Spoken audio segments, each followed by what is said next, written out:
तो ये है झारखंड का भूगोल वीडियो नंबर 18। आज हम कर रहे हैं एग्रीकल्चर कृषि। ये वीडियो की पीडीएफ आप प्राप्त कर सकते हैं, लिंक डिस्क्रिप्शन में मिलेगा आपको। जेई सीजीएल झारखंड पुलिस सबके यहाँ पे उत्पाद सिपाही की तैयारी कर रहे हैं। मुझे टेलीग्राम में जरूर फॉलो करिए, फेसबुक इंस्टा में भी फॉलो कर सकते हैं। आप अपने सवाल भी मुझे भेज सकते हैं। यहाँ पे हम लोग स्टार्ट करेंगे, झारखंड जीके का ये टॉपिक है। और यहाँ पे सबसे पहला जो टॉपिक है वो है कृषि में हमें समझना ये जरूरी है कि आखिर झारखंड में फसल के प्रकार कितने हैं। 3 प्रकार की फसलें हैं यदि हम मौसम के आधार पर इसको बांटे तो। पहला है खरीफ फसल, दूसरा है रबी फसल और तीसरा है जायद फसल। क्या क्या है एक एक करके समझते हैं। खरीफ फसल किसे कहेंगे? देखिए, बरसात के मौसम में जिसे बोया जाता है उसे हम खरीफ फसल कहते हैं। और आपको पता है कि जून से हमारा बारिश स्टार्ट होता है, जून जुलाई अगस्त सितंबर। तो जून में इसे बेसिकली जो है आप देखेंगे कि बोया जाएगा और इसे ही हम कहेंगे खरीफ फसल। काटा कब जाएगा? अगस्त सितंबर अक्टूबर दिसंबर, मतलब अलग अलग टाइप की यहाँ पे खरीफ जो फसल है ये 2 टाइप की होती है बेसिकली, वधई और अगहनी। तो ये दोनों का जो काटने का टाइम है वो अलग अलग है, ठीक है। तो बेसिकली मोटा मोटी तौर पर आप यदि बात करें तो जून में ये लगाई जाती है, जून जुलाई में, और काटी जाती है अगस्त सितंबर अक्टूबर दिसंबर के दौरान, ठीक है। कुछ फसलों को अगस्त में काट दिया जाता है, कुछ को सितंबर में, कुछ को अक्टूबर दिसंबर में भी काटा जाता है। अब देखिए यहाँ पे फसल का एग्जाम्पल मैंने बता दूं तो फसल के एग्जाम्पल है धान, मक्का। आपको पता है कि ये समय काफी पानी रहता है, धान में जो है आपको पता है कि काफी पानी की जरूरत होती है, ठीक है। मक्का हो गया, ज्वार हो गया, बाजरा, मूंग, मूंगफली, गन्ना, ये शुगर केन इसको कहते हैं। तो ये सारी जो फसलें आप देख पा रहे हैं ये एग्जाम्पल है खरीफ फसल की, ठीक है। इसे हम बरसाती मौसम की फसल भी कहते हैं, याद रखिएगा। अब खरीफ फसल को 2 भाग में आप डिवाइड कर सकते हैं, एक है भदई, दूसरा है अगहनी। अब इसका नाम थोड़ा सा आपको टिपिकल लग रहा होगा। बेसिकली हमारे इंडिया में आपको पता है कि एक कैलेंडर है, हिंदी जो कैलेंडर होता है उसमें जो है तिथियां, जैसे हम लोग जनवरी फरवरी कहते हैं ना, मगर हिंदी में एक्चुअली जनवरी फरवरी होता नहीं है। तो एक भादो का महीना होता है, ठीक है, जिसे हम भाद्रपद कहते हैं, और एक अगहन का महीना जिसे अगहन महीना कहा जाता है। तो इसी के आधार पर इनका जो है नाम यहाँ पे हुआ है। अब क्या क्या नाम है हम लोग चलिए देख लेते हैं डिटेल में। भदई फसल की हम लोग बात करें तो भदई जो फसल होता है वो मई जून में, जैसा कि मैंने कहा कि ये जो क्रॉप है आप देख लीजिए, ये जो खरीफ क्रॉप है वो मई जून के आसपास बोई जाती है, जून जुलाई के आसपास में, ठीक है। तो ये मई जून में आपकी बोई जाती है। जो बैसाख या जेठ का महीना कहा जाता है, मई को आप कहेंगे बैसाख और जून का महीना लगभग जेठ का होता है। अब देखिए ये तो बोया गया, लेकिन काटा कब जाएगा? लगभग कम से कम तो 4 महीना चाहिए किसी फसल को, लगभग 3 से 4 महीना। अगस्त सितंबर में इसको काटा जाता है, तो भादों का महीना अगस्त सितंबर होता है, ठीक है। अब देखिए यहाँ पे एक बहुत महत्वपूर्ण सवाल पूछा जा सकता है कि भदई फसल का नाम किस आधार पे रखा गया है। ऑप्शन ए, इस फसल को भादो महीने में काटा जाता है। ऑप्शन बी, इस महीने को भादो महीने में बोया जाता है। तो आपका आंसर क्या हो जाएगा?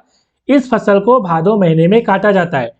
डिटेल में ध्यान से आप समझिए इसको, उसके बाद इसकी एमसीक्यूज वीडियो तो बनेगी, उसकी टेस्ट मैं जरूर लूंगा, ठीक है। तो इस तरह से थियोरेटिकल वीडियो आप पढ़ेंगे तो आपको इजीली होगी समझने में। अब देखिए आगे हम लोग बात करें तो भदई फसल जो है वो कुल कृषिगत भूमि के 20.26%, मतलब 20.26%, 26 तो बोलना गलत होगा, 20.26% भाग में बोई जाती है, ठीक है, भदई फसल। अब देखिए उसके बाद हम लोग बात करेंगे अगहनी फसल। झारखंड में यदि हम लोग इस फसल की बात करें जो हम लोग खरीफ फसल बोल रहे हैं, इसमें ज्यादा बोया जाता है अगहनी, और खरीफ होता है 2 नंबर में, ठीक है, मतलब टॉप में है अगहन फसल। अब अगहन फसल कब बोया जाता है?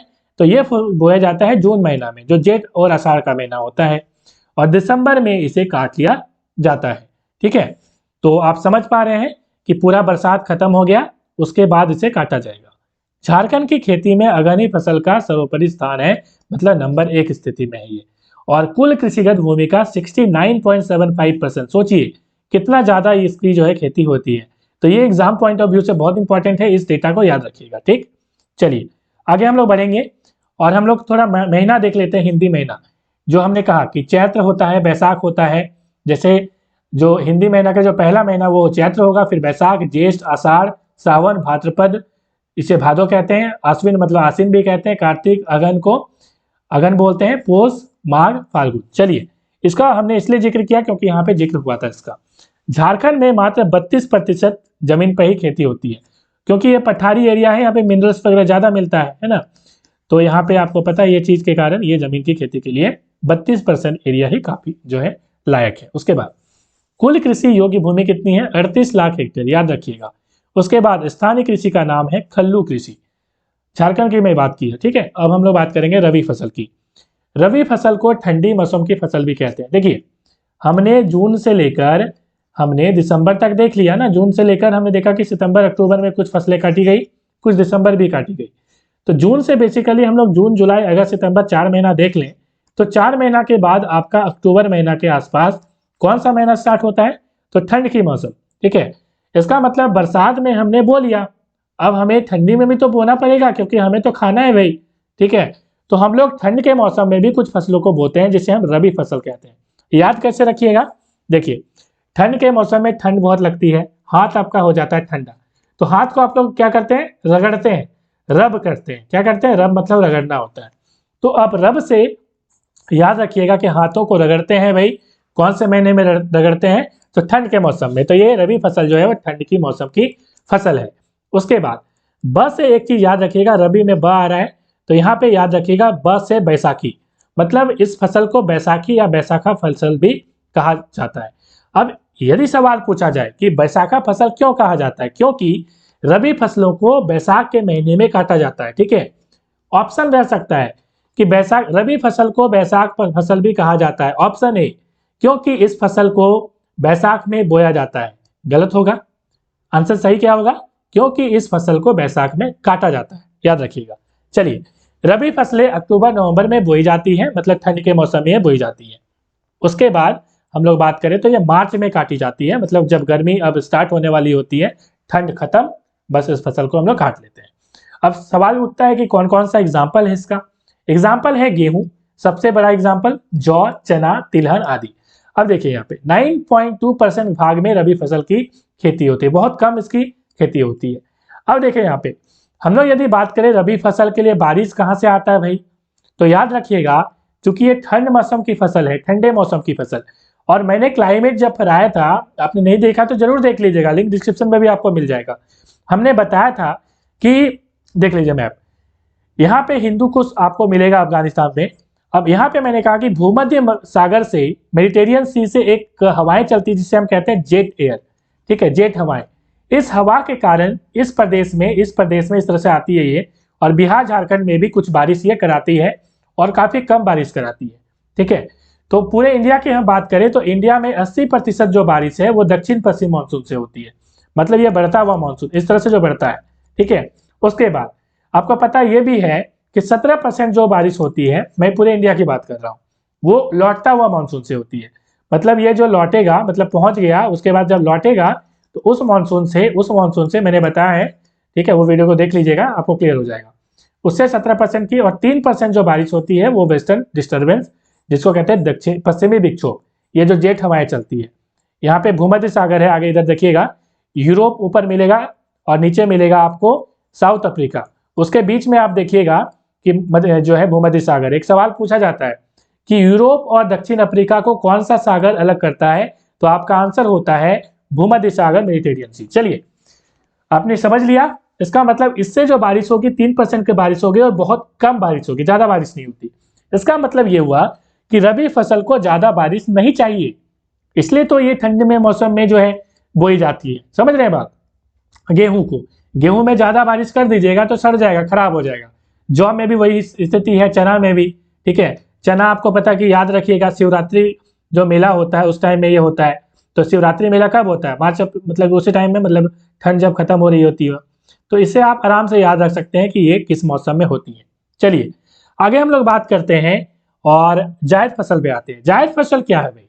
देखिए जायद फसल को गर्मा फसल भी कहते हैं। इसका मतलब ये हुआ, हमने देखिए बरसात से स्टार्ट किया था, जाड़ा, मतलब बरसात खत्म हो गया, फिर क्या आया? बरसात के बाद हमने देखा कि आ गया विंटर, मतलब कि जाड़ा आ गया, ठीक है, ठंड के मौसम। उसके बाद क्या आएगा? गर्मी आएगा ना, तो गर्मी के मौसम में ये होगी। तो फिर बहुत सिंपल सी बात है, जायद फसल जो होती है वो गर्मी के मौसम में होती है, इसलिए इसे गर्मा फसल भी कहते हैं।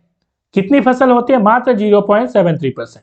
याद रखिएगा 0.73% है, इसका मतलब यह नहीं कि सवाल नहीं पूछा जाएगा, सवाल पूछा जा सकता है। और एक चीज याद रखिएगा, ये एक छोटे मौसम की फसल है और मार्च अप्रैल में बोया जाता है, जून जुलाई में काट लिया जाता है। इस फसल की खेती उन क्षेत्रों में होती है जहां सिंचाई की सुविधा उपलब्ध है या आर्द्र भूमि वाले क्षेत्र है। झारखंड में कुल कृषिगत भूमि के केवल 0.73% में जायद गर्मा फसल की जाती है। जायद फसल गर्मा फसलों में हरी सब्जियों का विशेष स्थान है। ठीक है, हरी सब्जी जो होती है वो भी एक जायद फसल का एग्जाम्पल है। एग्जाम्पल के तौर पर यदि आप लोग गर्म का मौसम याद दिला दो तो तरबूजा आप लोग बहुत खाते होंगे, जब गर्मी आ जाती है तो तरबूज क्या है भाई, वाटरमेलन क्या है, ये जायद फसलें हैं। आपको पता है खीरा बहुत खाते हैं, ककड़ी खाते हैं, ककड़ी, ठीक है, वो भी क्या है, जायद फसल है। कद्दू खाते हैं, ठीक है, ये ठंड, गर्मी आपको ठंड देती है। करेला आपको उस टाइम में आ जाएगा। तो आई होप आप समझ रहे होंगे, चीजों को लिंक करके चलिए। तो प्रमुख फसल की हम लोग बात कर लेते हैं।